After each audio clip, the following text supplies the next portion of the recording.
Great. Callum speaking. Can you hear me, Kevin? Yes. Quick little, Sir Thomas, can we hear you? Yeah. Paul? Yep. Something? Bobby? Right here. Callum? Yep, all good. Alex? You say something?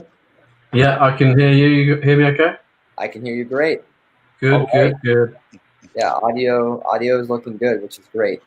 So we're going to wait a little bit longer before we start. It's 11:01 on the dot. We've now got 51 registered, 128 registered and 51 live. So I hope to get more here, which is great. Thank you all for joining us. See you, Jim Curran, Timothy Norcross, Jackie Escajade, Martine Boyce. Thank you all for joining us here. Really, it's a Monday, no better way to start the week than with a fun little discussion on virtual reality training. And again, we're just going to give it a minute here. But really, really grateful for all of you to be here today. I see Russ Herndon, Evelina Chen, Chris Smith. Thank you so much for being here.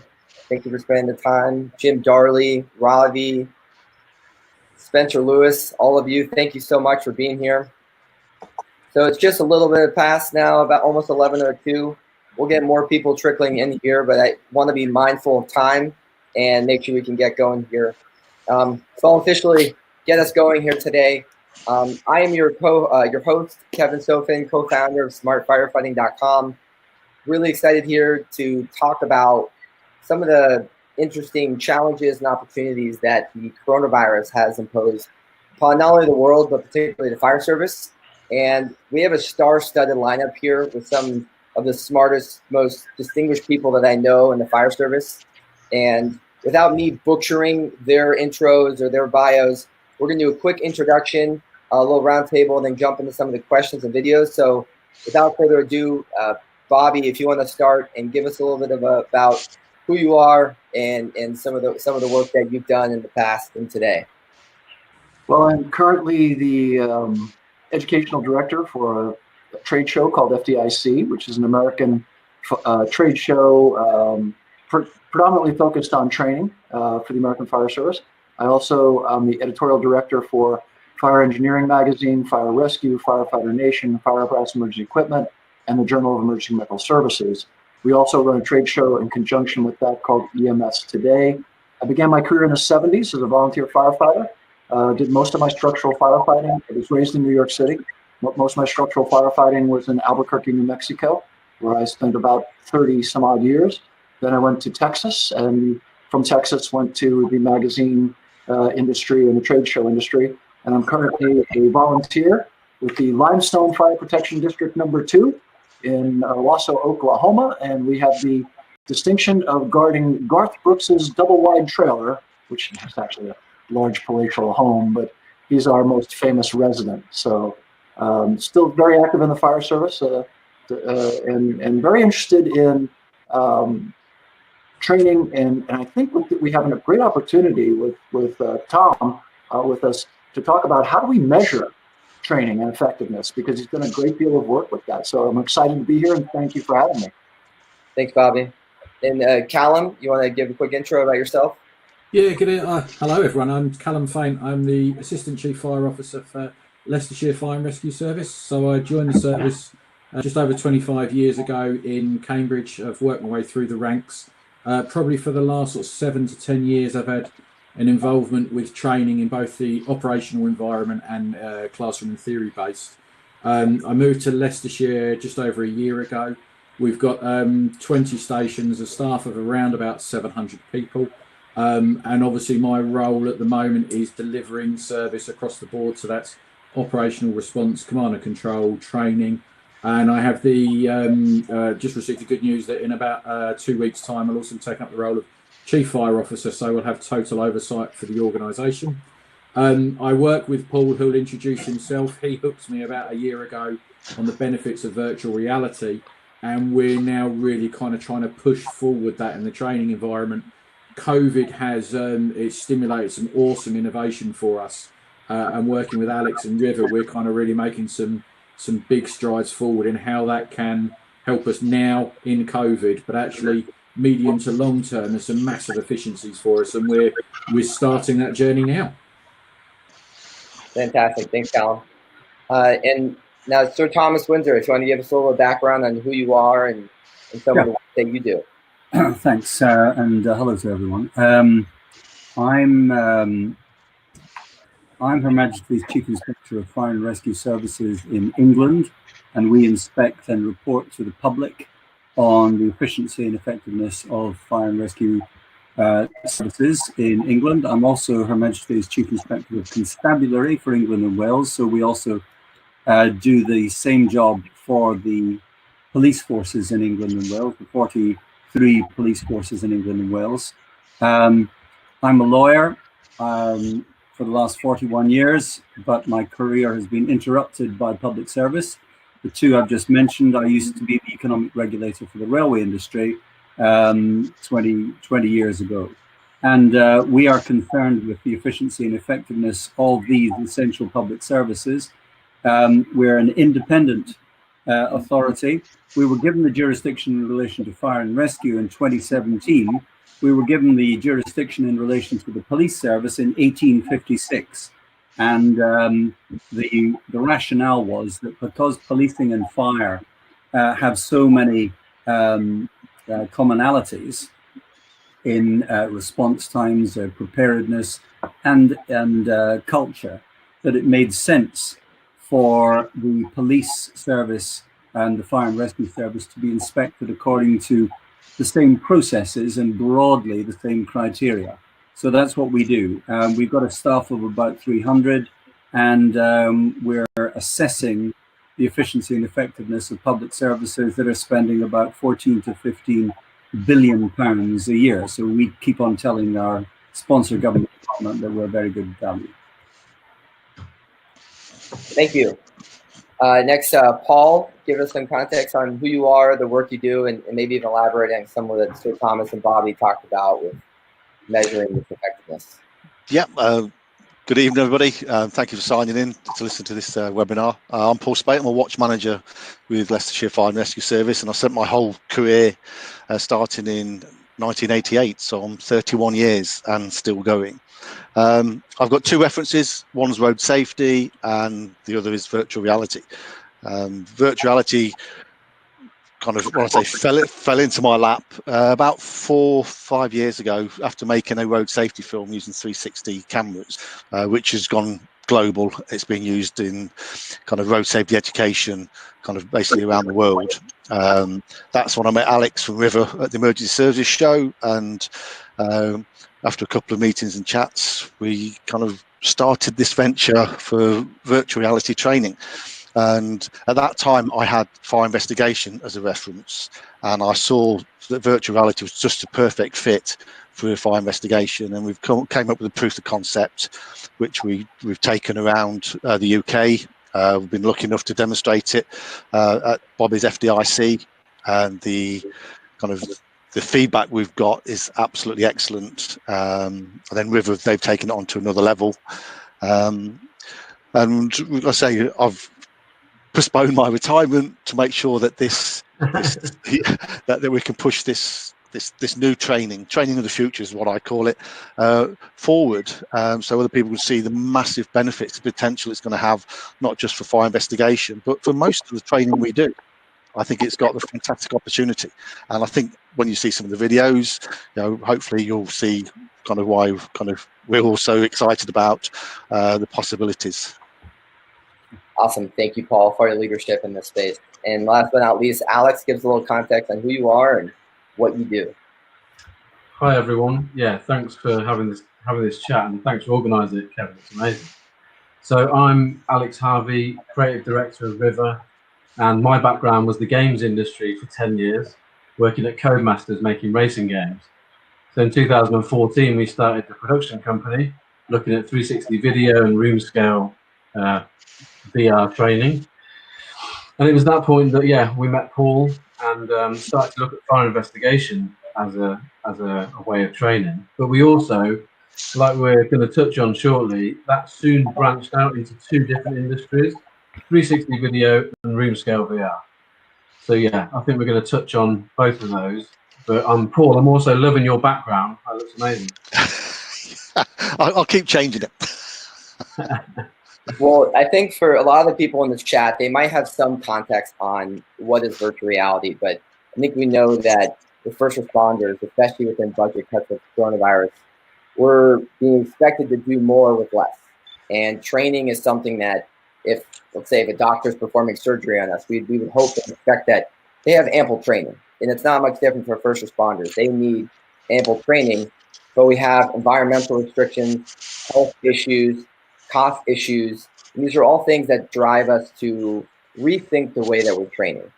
And before we get into some videos and some specific examples, I would love to hear sort of a macro view from all of you about sort of what is virtual reality training, and how is that something that will play a role into the future of first responder training, considering the restraints we have today and what the world will look like moving forward.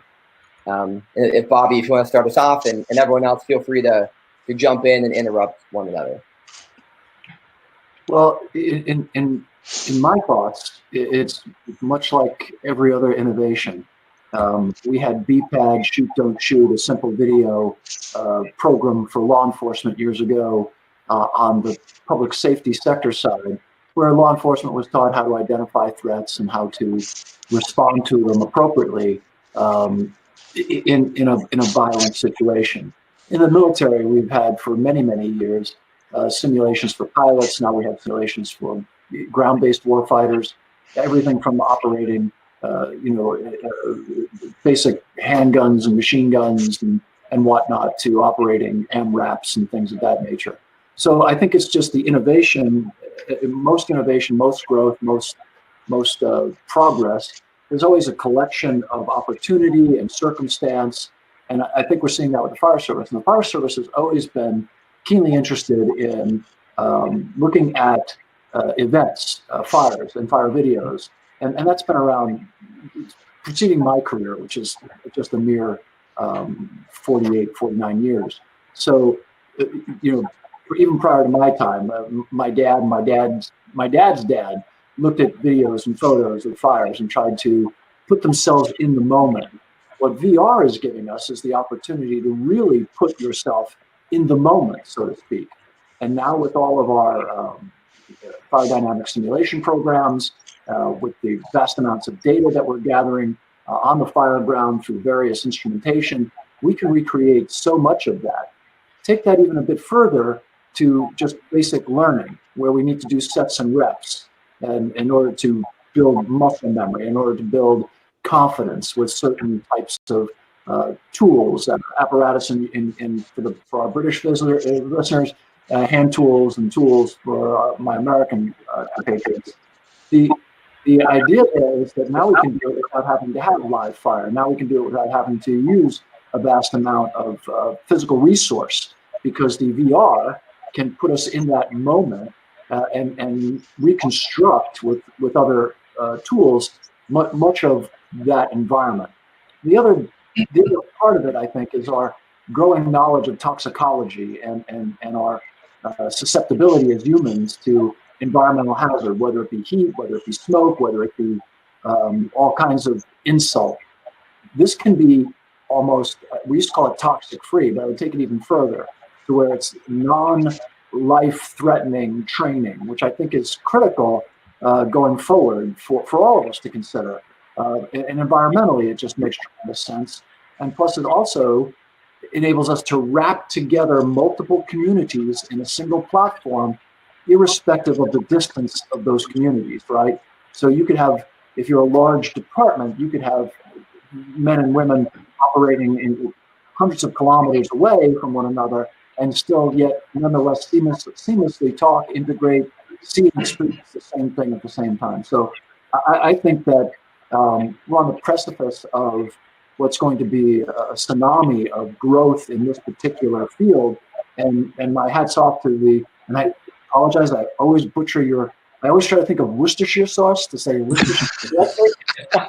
Probably about the stupidest thing I've ever said on tape, but my hat's off to what you are doing. I think it's a landmark move, and I believe it's being emulated aggressively across the states currently, although not as sophisticated with the ARVR. I butcher it all the time, but it's Leicestershire. Leicestershire. Leicestershire. I got it. So I think just building on what Bobby said, and I'll struggle to articulate it quite as well as he's done. From a practical point of view, VR and 360 video opens up the worlds of possibility for us. So traditionally, firefighters are trained on experiencing situations, scenarios, events, and then you build your experience up as you go through operational incidents. We've been slightly a victim of our own success here, of actually a number of operational incidents are really happily declining. So therefore, the experiential learning our firefighters get is limited to what they actually see and do themselves. So if we're able to capture some of these experiences, some of these scenarios, or at least recreate them in the most realistic way we can do, it's not just the 1, 2, or 5 or 10 firefighters that attend the scene that gather that experience. We can then upload that, insert people into that experience, and that learning becomes so much more powerful. And actually we can recreate it not once, not twice, but 100, 150, 2,000, however many times you want to recreate it.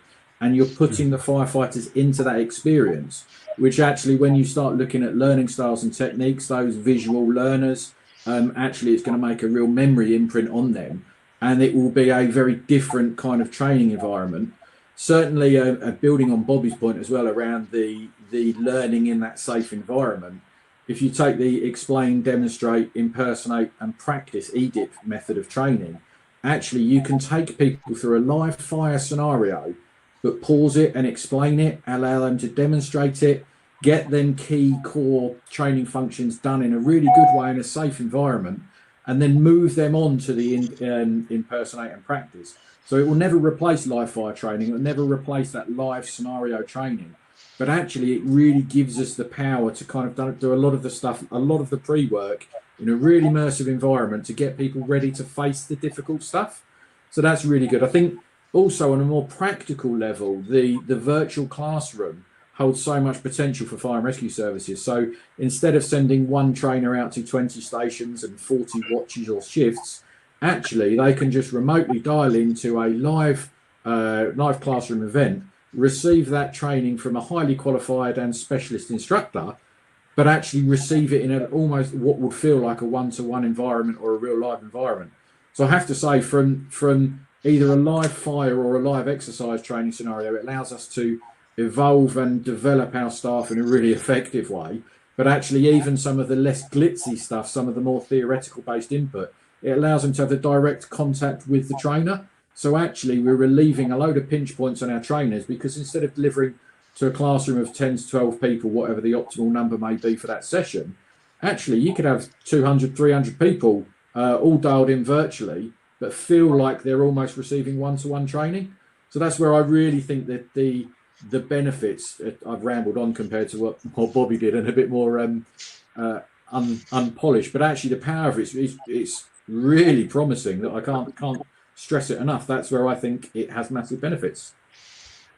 Yeah, I agree with that. And on the point that Bobby mentioned earlier was that airline pilots have been training in simulators for years, and the main reason is you can't put a trainee in a plane above ground, because if it goes wrong, unfortunately people get hurt and die. So you train them in the most safest environment possible, and virtual reality gives us that environment to training.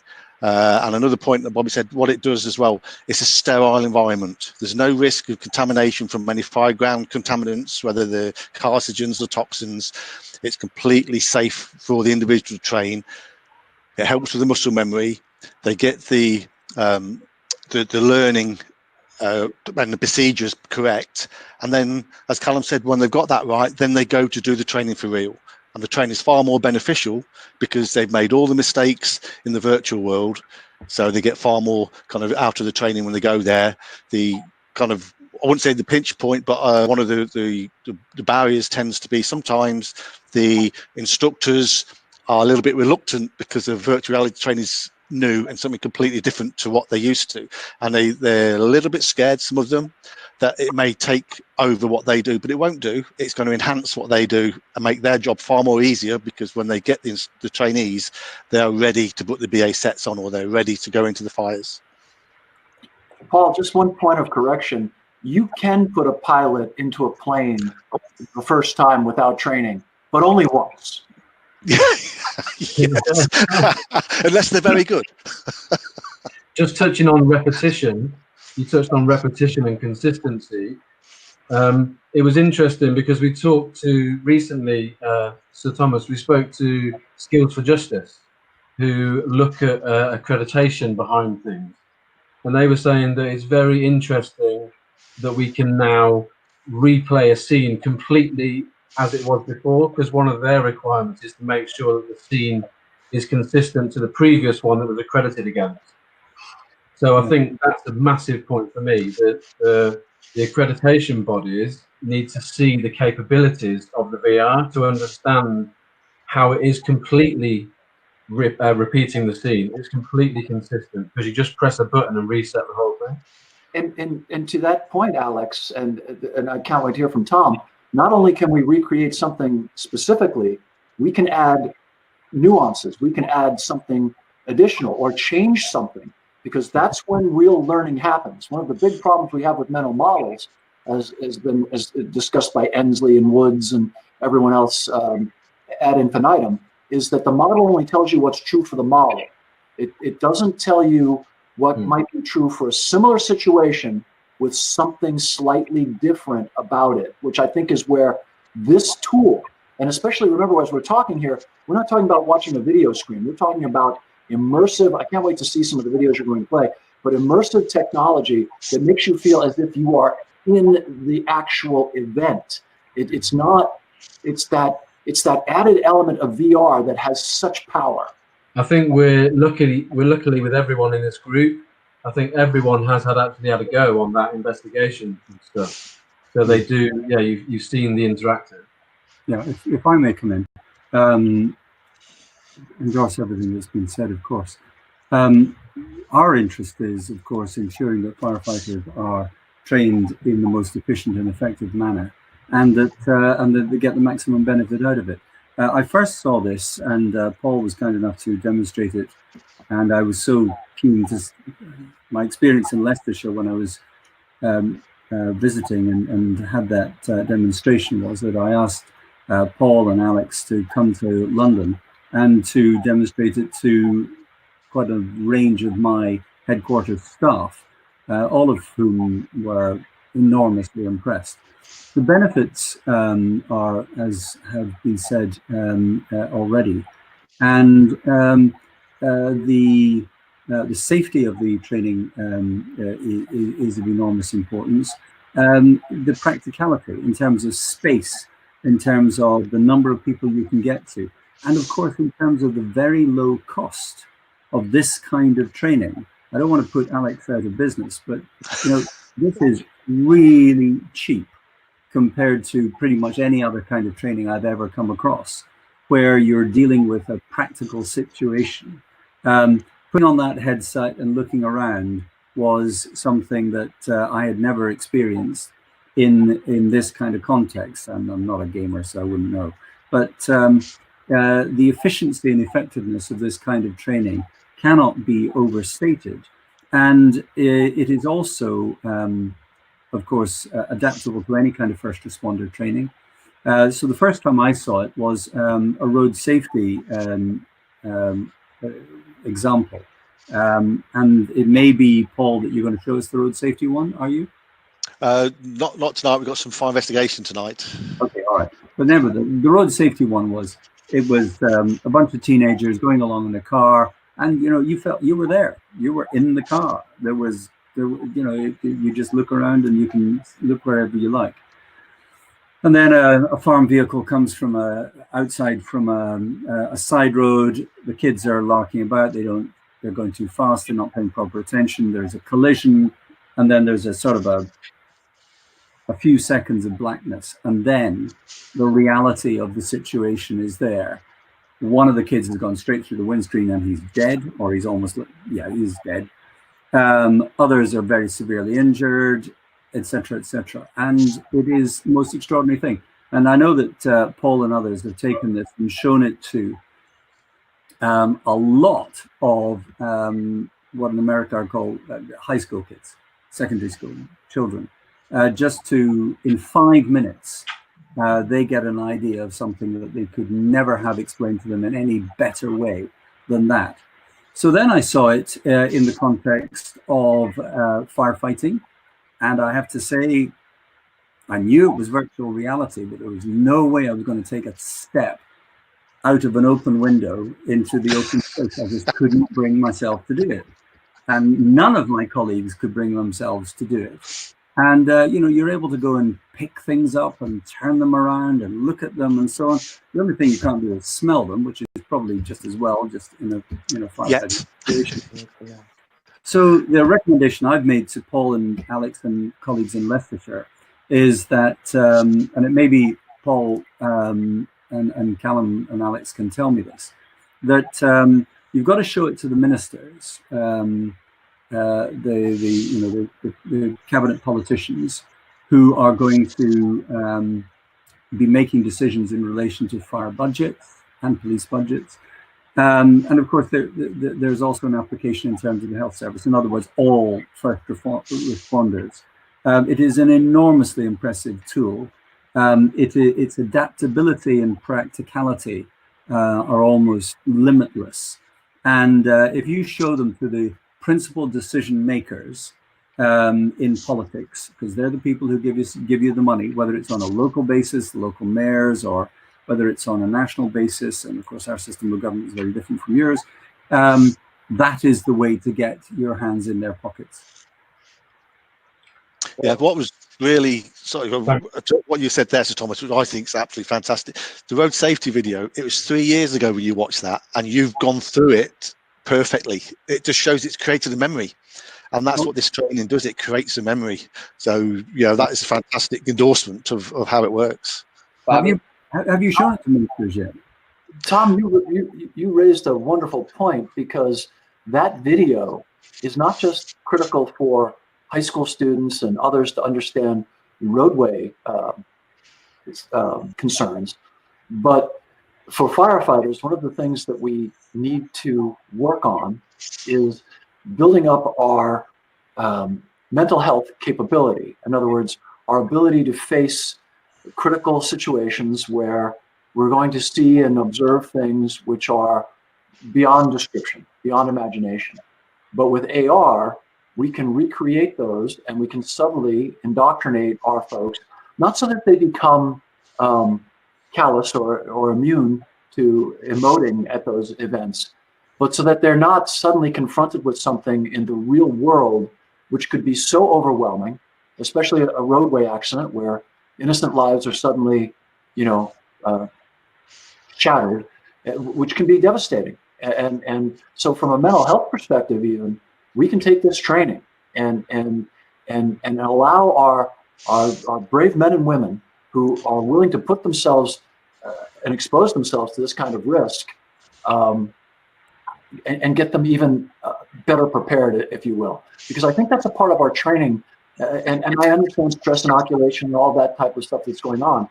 But I think the more subtle training sometimes has more importance down the road. In other words, we're going to find so much benefit from virtual reality that's amazing. I do know that Kevin highlighted a question. Kevin, did you want us to address certifications versus? Yeah, no time like the present. I want to show some videos here, but let's talk through some of these questions that came in from the audience, if possible. Bobby, which one were you referring to? There's two. Well, Ravi put out a great question, and he has governmental bodies, and with Tom here, I think this is a great point. He's talking about the difference, Tom, between certification and free training. And some fire departments, especially here in the States, we have what's called authority having jurisdiction. So should a firefighter obtain some free training, as a training officer, I can look at it and with some discretion award a certain amount of credit, if you will, recognition, if you will, to that training without it having been officially certified by a governing body as to being a certificate of training. So there are certain trainings that we have that in our medical world especially that are highly regulated by various agencies. And that has to be certified, qualified, registered quantitatively, qualitatively. And then we have a certain amount of discretion. So I think that to Robbie's point, at least here in the States, we have a certain amount of discretion, but we also have very strict accountability for other specific aspects that have to be done in a very defined and measured way. And I'm not sure how that correlates on the British side.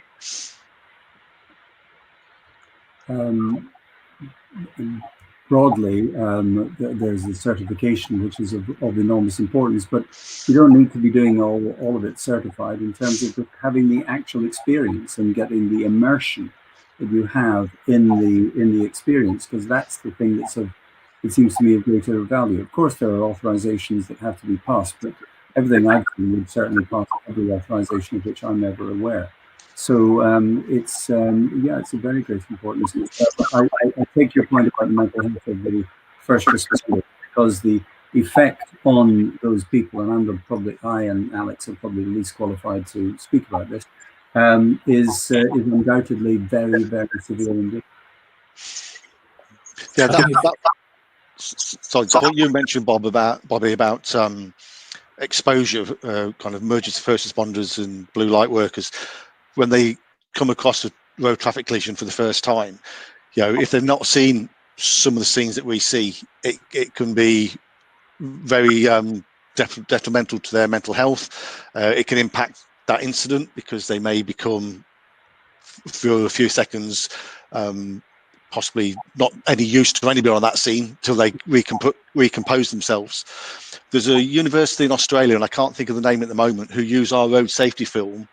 They train paramedics, and they use it to expose paramedics to possible injuries from a road traffic collision, so they can see what it looks like if someone's broken the leg and the theme is kind of poking through, so they can see it, get used to it. And I don't think you ever really do get used to it, but accept it. So when they see it for real, they are still working at the top level, and there's not them few seconds of indecision why they kind of have to accept what they've just seen. So virtual reality, that does give you a great opportunity to expose people to minor through to serious injuries in a controlled environment.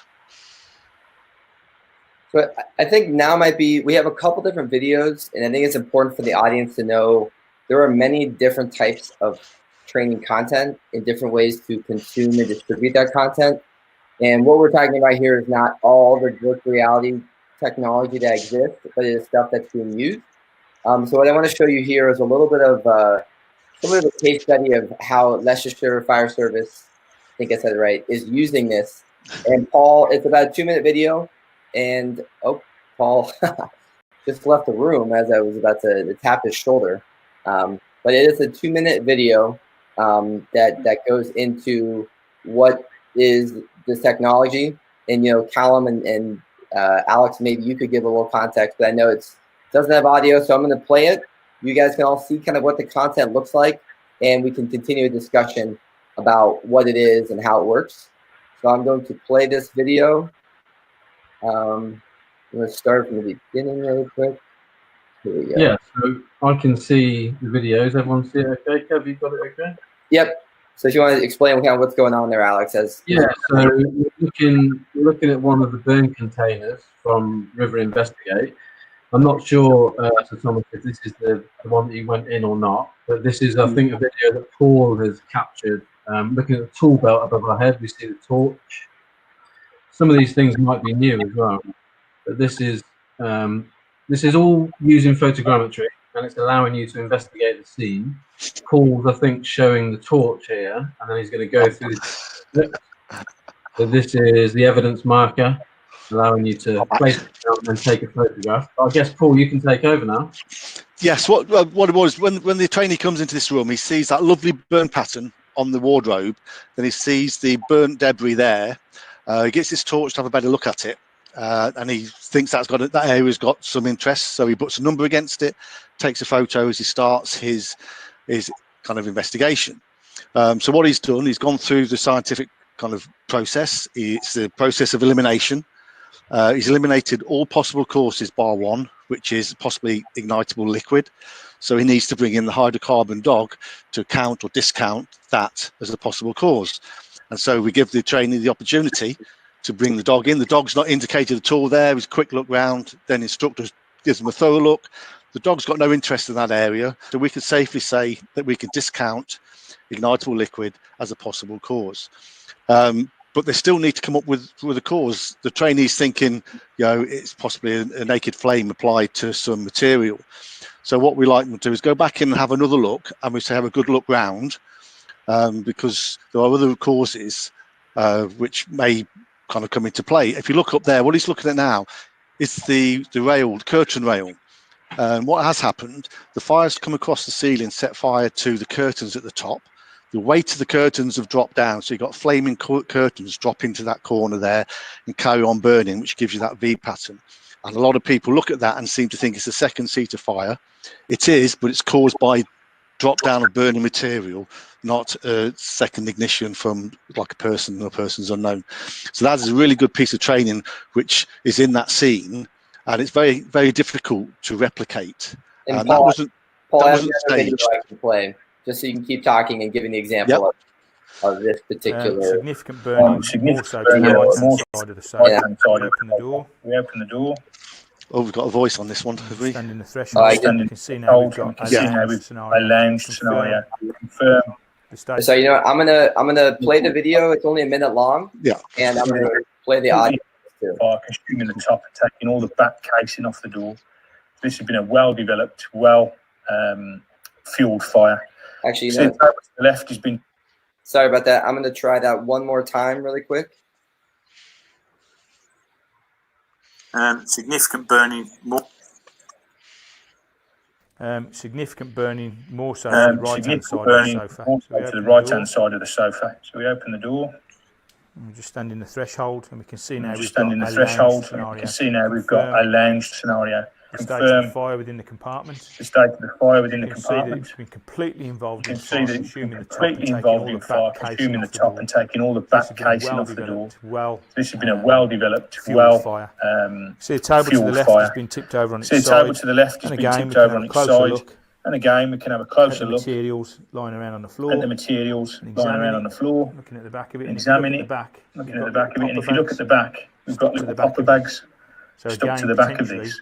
So again, potentially evidential items of something being stored in this area. We can also search this area for anything else. That might be of interest to us. Computer and everything is as it is. Computer and everything is as it is. On the desk hasn't moved. Again, looking at the armchair, significant damage to the armchair. What's great about these scenes is people say, why are you using a torch? What tends to happen at a fire scene, we isolate all the services. So there is no electricity. So we need to have a torch, we need to have scene lighting. And that's what we have the ability to do within these scenes, is bring our own scene lighting in. We've got our own torch, we've got marker plates, we've even got the cameras, so you can look at your photos. You can print the photos off, and you've got a dictaphone to take notes, so you can do a full report and actually finish it and hand it over to your BA instructor and your fire investigation instructor, and they could look at it when they've got time and say, that's fantastic, you've done a great report, send it back with one or two kind of comments. You don't need to send your trainees to a training centre for a lot of these courses now, so logistically there's a savings of money in sending people away. And I think, Paul, that was a big point. And if anything, kind of the rest of the crew, kind of what other thoughts did you have as you look at that content and what that type of training capabilities allow you to do? What does that mean for the UK and US and World Fire Service with that ability to train on that style of content? So I think to answer that question, we have to kind of look at how that training is currently delivered. And ultimately, I can only speak for the UK, I can't speak for the US, but in the UK, you go to a specific training centre and you set fire to a container, and then you send the fire investigators in. So as we saw in the video, people were picking things up, looking at things. That scene then can't be replicated. You can only really put one or two fire investigators through that scene before everything is moved, and it won't make sense to the next person coming in. Whereas the virtual reality, you can run that as many times as you like, because you're able to put the items back in exactly the same place and give that very self-same scenario or learning to every candidate that goes through it.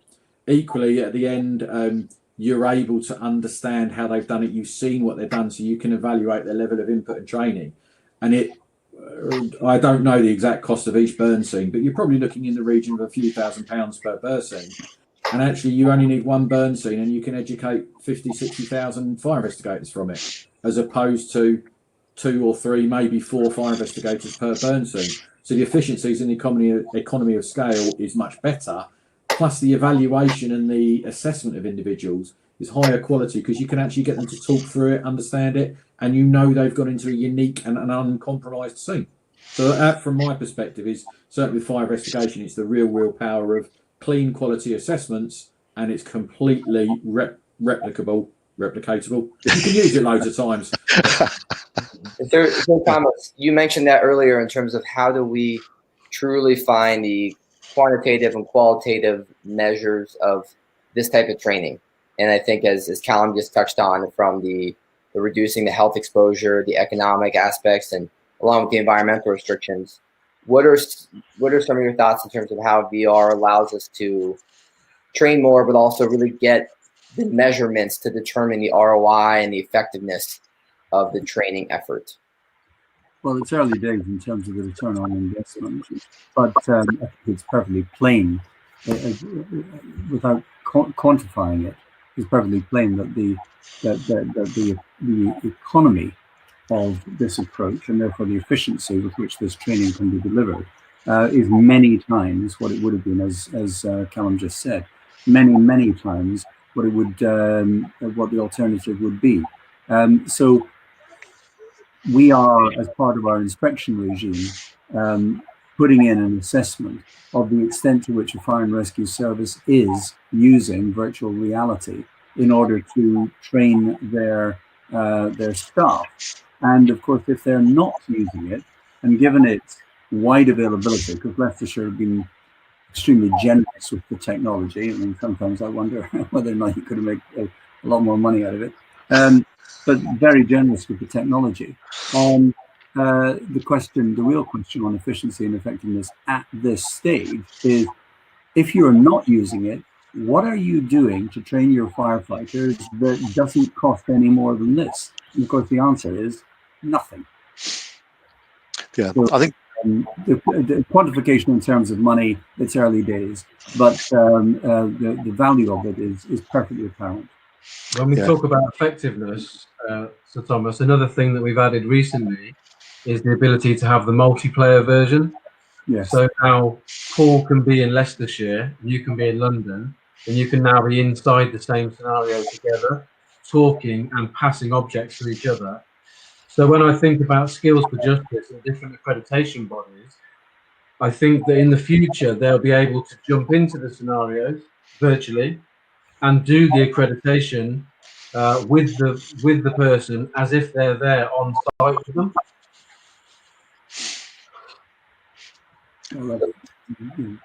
That is wonderfully efficient. Yeah, I just think it's the whole system. Callum kind of touched on it with our fire investigation at the moment. We train with Derbyshire, which is about 45 minutes an hour down the road, and we put approximately 150 officers through level 1 fire investigation trainings. They'll travel to Derby. We can do that now in Leicestershire on station.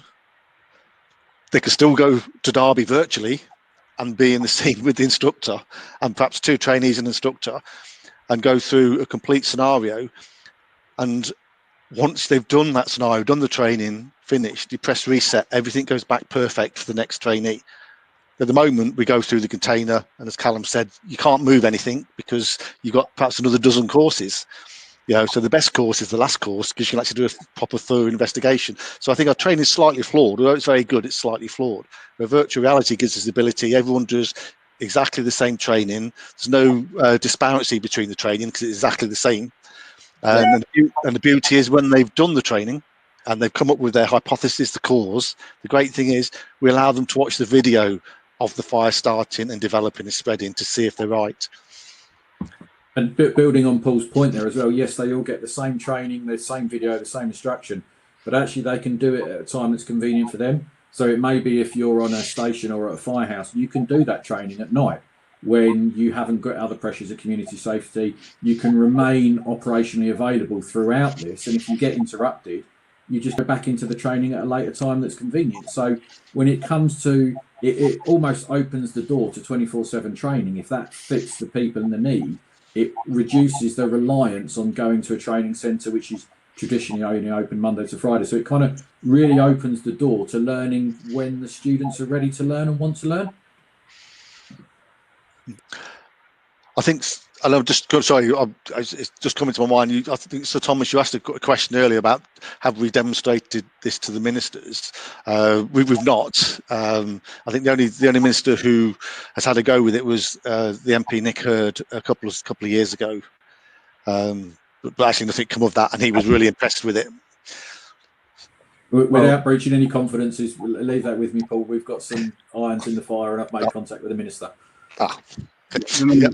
The minister will do this. There's no question about it. And the Home Secretary as well. I have no doubt at all. So we have two other videos and some other questions. One is on another that shows the other 360 video classroom, and it's from the RSA in the UK. So I want to show that video. It's about 2 minutes long. I just want you guys to see it. It shows a little bit of the ability to create content, consume it, and distribute it in other ways. So I'm going to play that video. I'm going to mute myself so I don't have any of that feedback. We're going to watch that really quick, and then we'll have a little bit of a chat about what we saw and then how that can be deployed other places.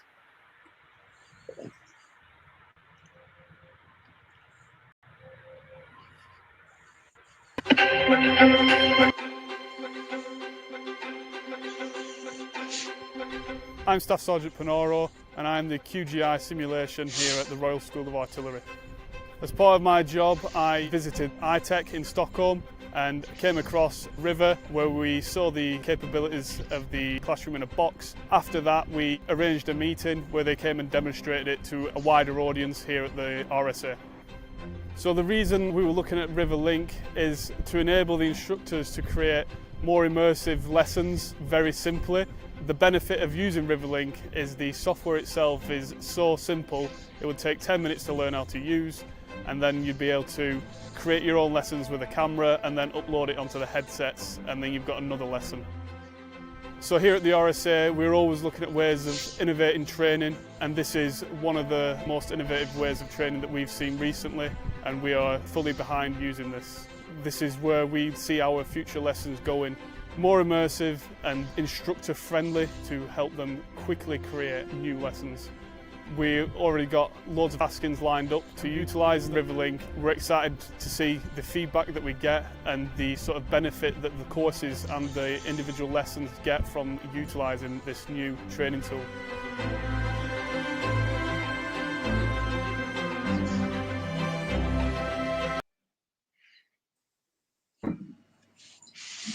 Kevin, I was just going to give a bit of context to the video, if you want me to. Yeah, please. So the Royal School of Artillery are using the software because they've been shooting their own content.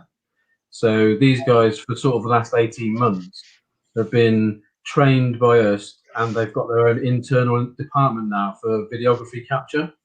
So they go out and record their training scenarios, then bring them back to the classroom on the same day, upload the videos to the boxes, and then show them to the trainees. And I think Callum and Paul can probably talk about it more because they're going to be doing the same thing. Those guys, Paul's been filming for years, but now there's multiple things in the pipeline. I think they were at the Fire Service College today talking about a future video. Just quickly, 360 video is 3 degrees of freedom, and the stuff we saw a minute ago was 6 degrees of freedom. So they're two different types of VR.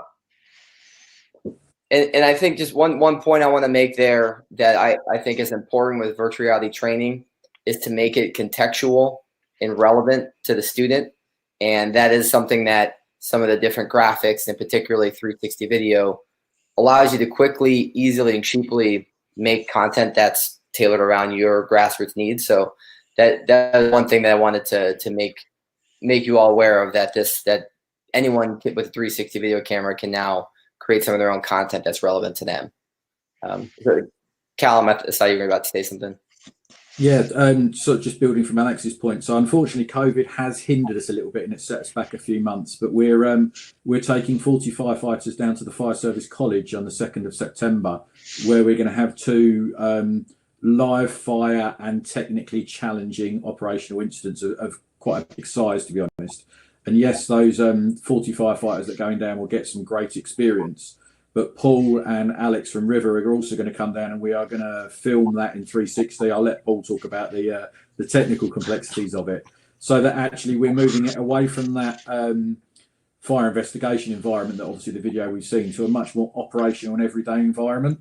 And I think as well, I think it's fair of me to say, the scene will play out how the scene plays out. The operational commander on the ground will command it as they want to and as they see fit. And they won't do it perfectly. I'm sure they'll do it very, very well, but they won't do it perfectly. But actually, the value will come in replaying that footage various along the lines with different commanders of different firefighters, asking them to critically analyse what went on, what would they do differently. And because they'll be viewing it through the 360 headset, actually, hopefully they'll get some of that experiential learning. Subject to that going well, we've got quite an extensive programme planned of how we want to evolve that further down the line. We've already got Nottinghamshire and Derbyshire willing to send resources down to help us with that and kind of build some of that joint emergency services, certainly cross-border working. And I don't know if I'm allowed to say or not, but I probably will. We spent a bit of time down in the capital recently talking to the hierarchy of London Fire Brigade, who are really, really excited by this, and I know want to use this kind of technology to help them post Grenfell Tower and really kind of deliver high quality and large training throughout their organisation of 6,000 firefighters very, very quickly. If it hadn't have been for COVID, we would have done at least one high-rise scenario in Leicester. Unfortunately, the venue had to be pulled from us. So we'll adapt and overcome to that, but we're really working hard to make VR become everyday training. So really exciting couple of months for us, actually, where I think we will influence and shape the way fire and rescue services can train. Paul, I don't know if you want to add any more to that, being the person who's actually doing all the work. Yeah, I think we're just, I believe we're just opening the door and showing other fire services what the possibilities are. Because to me, virtual reality, the possibilities are endless. It's as big and as broad as your imagination. The stuff we're going to be doing down at the college next week, the crews are going to get some fantastic kind of training out of it. The incident commanders will get some really good training, and as Callum said, it will play out as a real incident. They will get a tip out sheet and they'll turn up at the incident. If they take a long time to respond, the fire is going to get worse because it's a real fire. We're going to film it as best we can from all different angles. We will possibly have a sacrificial camera we'll put in the room of origin where it quite possibly melt, but through experience, the memory cards tend to survive, so we'll get some really great footage. And as Callum said, if it's not 100% perfect, and which it possibly won't be, what better way to learn than to your whole watch, say 5 of them put the headset on and the incident commander or the watch manager sits there with the tablet and they just talk through it and they go, okay, we weren't at that incident, what would we do? We've turned up that, what would we do? And it just promotes the discussion. And they can say, we'd do that. Oh, that's what they've done. And I'd imagine most of it would go down pretty much the same line. But if there's something not right, what a fantastic learning point. They did that, we'd have done this. I wonder what the outcome would have been. And Paul, on that point, and I want to ask everyone else on kind of just the point of learning. I mean, I think sometimes we are maybe punished or maybe we lose points on our tests for getting something wrong, but training is when we're supposed to mess up and scrape our knee a little bit and learn. But, Bobby, I know you've led a lot of the training throughout your career, and Sir Thomas, some of your insights, but what is maybe I should have asked it at the beginning, but what is our objective with training here to kind of pull us together? I mean, when we're looking at the training, I mean, why is it that VR allows us to train in a way that we haven't been able to train before? Well, I'll jump in first, Tom, if you don't mind. I think that VR allows us to increase person's experience base in a much more dynamic and a much more impactful way. In other words, training is about increasing your experience base, your familiarity, so that you create, as Klein called it, more slides. For those of us on this call, maybe with the exception of Alex, more slides in the slide tray. Alex, for you, it would be more slides in the PowerPoint presentation. But the whole idea about knowledge is basically a combination of study and experience, right? So you have the cognitive side, you have the experiential side.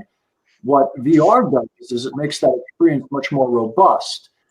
What we believe, and I think this will be measurable maybe decades from now, that the fidelity of that experience directly impacts its value. So one of the things, I took a few notes and to answer a few questions as to certification and all of that. I think that for here in the States, it's Pro Board, it's IFSAC, it's other groups. It's usually with the testing, but the testing with VR will have consistent fidelity, as Paul has said several times. But what's more important to me as a trainer, and this will go back to a quick story, the Buncefield fire was reproduced by a group of researchers for the federal government here in the United States. And Dr. Woods, if you Google Dr. Woods Buncefield fire, you'll see him and a group of other researchers. What they wanted to do is recreate that fire and test incident commanders. And we're talking about certification incident commanders. What they found was, what they were testing was the introduction of technology, right? And the technology they introduced was drone footage and how that would affect the decision-making process. And as technologies become more and more invasive, pervasive, accessible, we tend to introduce them without really preparing our systems for how that's going to impact the decision-making process. And I think that's very critical. And if we're going to create, and what they found with the drone, just very quickly, was that it completely disrupted the decision-making process to the point to where 7 incident commanders were virtually paralyzed in managing that event, who were excellent, thoroughly vetted, completely competent, and had they used their normal resource channels that were coming to them, they would have done well, but they obsessed literally over the drone footage. Then there's a lot to unpack in that. I'm just going over the 360-degree deal. But how could VR help us to do that? We could introduce new technologies. We could introduce, as our air packs continue to evolve, with location devices, with sensors that can give us readouts on different gases and such.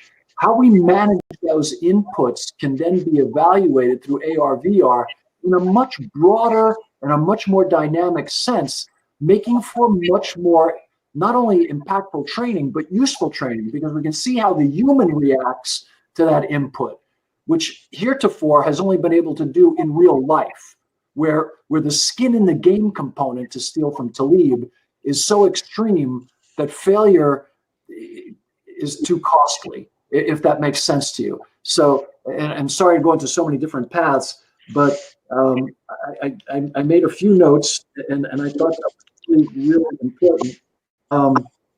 To your camera survivability, please contact Dan Makachowski, Steve Kerber at UL. They have melted thousands of cameras, and they've come up with 100 different ways to try to protect your equipment. I'm really happy to share that with you before you start using cameras willy-nilly.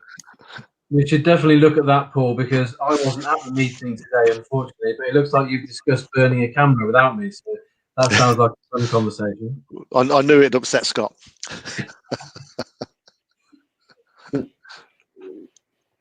Sir Thomas, you're muted right now. If you could unmute. It's the top left blue. There you go. Sorry. Just from my point of view, I endorse all that's been said, but the adaptability and the economy of this is enormous, and the ability to test incident commanders across a whole range of different scenarios is, of course, of enormous importance to see not only what are their decision-making processes are, but also their reaction times, and improve those reaction times. Everyone in the world knows about the Grenfell Tower fire, which London Fire Brigade were just not ready for, and indeed questionable whether anybody could have been ready for it. So the VR enables fire departments not only to train people for what they're likely to see, but also to train people for what they are not likely to encounter. If God forbid that there be any fire like Grenfell anywhere in the world again, but there will be, and the firefighters who are facing those conflagrations are better prepared they can possibly be, even though the probability of this thing happening is remote. The more lives that will be saved. So I can't say often enough just how strongly, we at the inspectorate are behind the VR technology and its widespread dissemination into everything, not just fire, but all the first responders, the military, and anything else. With the incident command training, because that again, that they're looking to progress that into the virtual world to make it more immersive. But things like that, if you look at, you mentioned reaction times, but if we look at measuring your body's physiology, you know, your heart rate, your blood pressure, your kind of respiratory rate, and you're going through a training scenario, and for 80% of that scenario you're perfect. 20%, all of a sudden your decision making's gone downhill, there's been a blip. If you're measuring the person's kind of heart rate, respiratory rate, you can look back on the timeline, see what happened at the incident. It could have been someone appeared at a window out of the blue and they've panicked for 20 seconds, the decision making's gone downhill. What you do then, okay, that 20% is why you're going to have a little bit of a learning package to go away, a bit more study and come back. What you do, instead of giving them that to study, you give them that, because what you've done, you've then tailor-made that training specifically for the individual. So training becomes more to the individual than to, as it is kind of now, it tends to be a kind of, everyone gets the same, if you kind of understand my meaning. I think just building on this, I noticed the chat going on at the side, and to kind of cover some of those points off, I think we've talked about fire because obviously we're fire professionals and it's very dear to our heart, but ultimately if you wanted to take that into the EMS world, you literally just film the different content, and actually everything else just kind of follows the same path. You could film some of the rarer medical procedures, difficult, more technical things. Paul, you're pulling a face. Is my mic funny? Oh no, I kind of lost my screen and I'm like, oh, what have I done now? Sorry. But I think ultimately it has the power to educate in whatever you want it to by doing different filming. There was one question around how is it translated from VR or IR into the real world. We run some fire development scenarios where traditionally you have a specific container box where you sit 10, 12 recruits in front of the fire and watch it develop. And you have to try and communicate with those recruits to look at certain things or talk to them through breathing apparatus, which is incredibly ineffective. Whereas actually, if you take them through fire development in 360 video, you can be talking directly into their ears, directing them exactly what to look at, and actually they start building that recognition, whether it's recognition prime or whatever, they start building those things. When you move them into the real firebox, and they notice the differences. So they notice the increase in heat, because obviously you don't recreate the heat in VR, but actually they're already looking at the fire development, they're already seeing the signs and symptoms and what they need to do and understanding it, but they're picking up on the different things that we haven't created in VR. So I said it earlier, VR isn't the solution to training, it is part of the toolbox that you use to get people up to then the real environment. So it will never replace everything entirely, but it's an incredibly powerful tool to start people down that track and to replicate that over and over again in an effective and efficient way. Hopefully that's picked up on a few points. I don't know if anyone else wants to come in after me.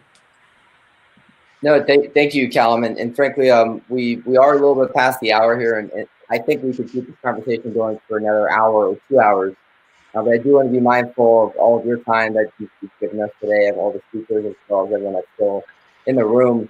So to kind of wrap this up, I'd love if everyone wanted to give sort of a final little tidbit of knowledge, maybe some type of insight, wisdom, a challenge of sorts about everything going here. So kind of as I started with the intros, but Bobby, if you want to maybe start us off with some final thoughts, words of wisdoms to leave us off here today, we'd all appreciate that. Yeah, I would say that we're going to find out a great deal about the applicability of this technology as time goes forward. And I would caution all of us to be open to the innovation, right? The different paths that may go down, and to try to get it into as many hands as possible.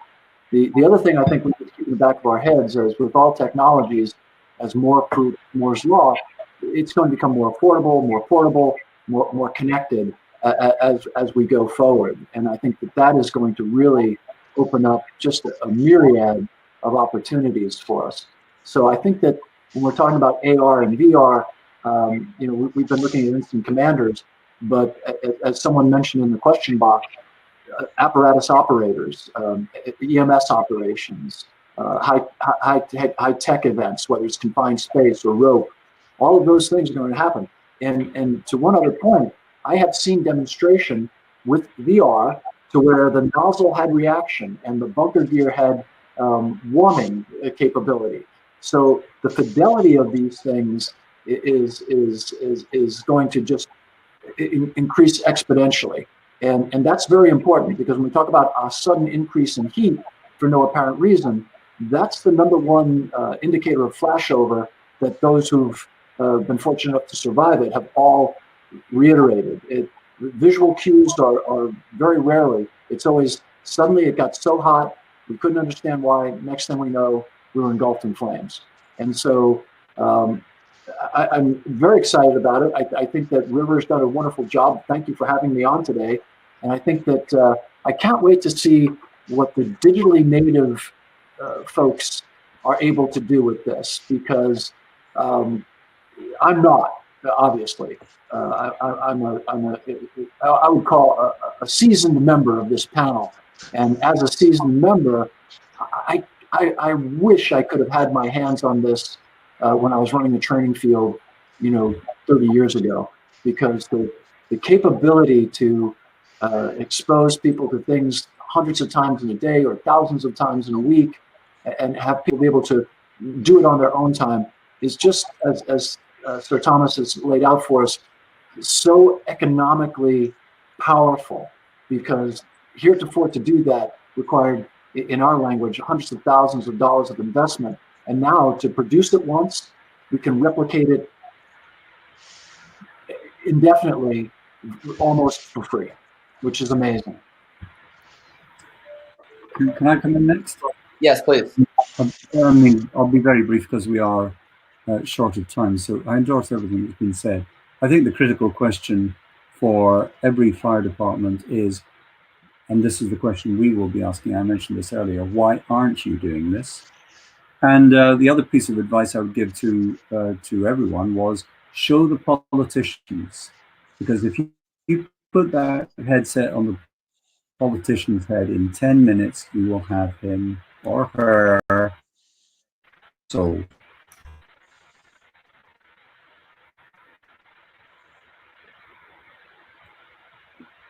Sir Thomas, you still there?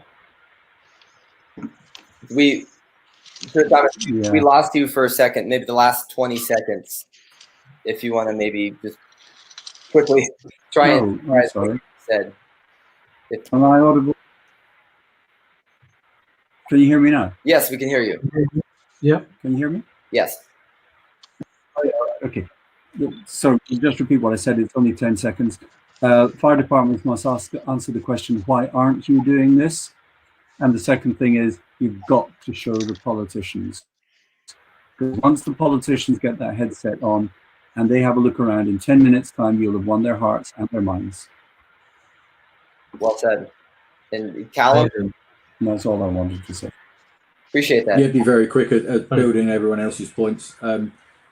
Ultimately, if we carry on training the way we've trained, we'll always get what we've always got. There's a million possibilities that we can use VR for, and let's just try them. Some of them will work, some of them won't, but let's just give it a go and find out. That's what we're doing in Leicestershire. We just want to give it a go, and we'll take the good stuff and we'll move on from the bad. And if we all do that, we can share our learning, and that will be awesome. If there is a part two, I'm more than happy for us to share what we've got from the Fire Service College to show if it was good, bad, or indifferent. Thank you. Really enjoyed it. Paul? I just think it's the way forward. I've been, as I said, I'm 31 years in the fire service. I've done the training, what we do, and I can see this, as Callum says, it's not going to replace what we do. It's going to enhance it in the blended learning approach. It's just part of that learning package, and it's just the way forward. I think it'll open so many doors for people. Everyone has different learning methods, and I think this one is one way you can train people and train I've completely lost my track of my thought there. Sorry. You've got the ability to train people in an environment where they're going to experience it. And when you experience it, it creates a memory. If it creates a memory, when you need that, your brain's going to pull it out when you need it, and it's going to be there. You know, I always remember I did one talk, and it was a PowerPoint, and the guy at the front rolled his eyes. I looked at him and went, "I'm not even started." He says, "It's a PowerPoint. I just switch off." He had to go with virtual reality, and he went, "Wow, I'm a convert." You know. Kevin, my final words, if you like. Bobby, touching on what you said about being a seasoned veteran, my key thing after spending the last 4 years in this world, this fire investigation crime scene world, is I want to make a big point about knowledge retention. I want to be able to have, inside our system, continuously having content being fed into the system, taking people's knowledge so that when they retire, they've got that knowledge in a system where someone can just replay it. They can be at the scene with them and go through what happened. So for me, knowledge retention. Awesome. And I think I'll echo Sir Thomas's point of why aren't you trying this? We realize that the times are uncertain and we need to continue to explore all different avenues to continue to improve ourselves, improve those around us. So on behalf of Darley and Smart Firefighting and River and Leicestershire and Bobby and Thomas, I want to thank you all for joining us here today. And to all the speakers, you're all rock stars. You guys are the reasons I get out of bed every morning. So thank you. And if you got any questions, feel free to email me, kevinsilkin@darley.com. And I hope you all have a great rest of your Monday. Much love to all of you. Okay. Cheers. Thank you very much. Bye. Take care.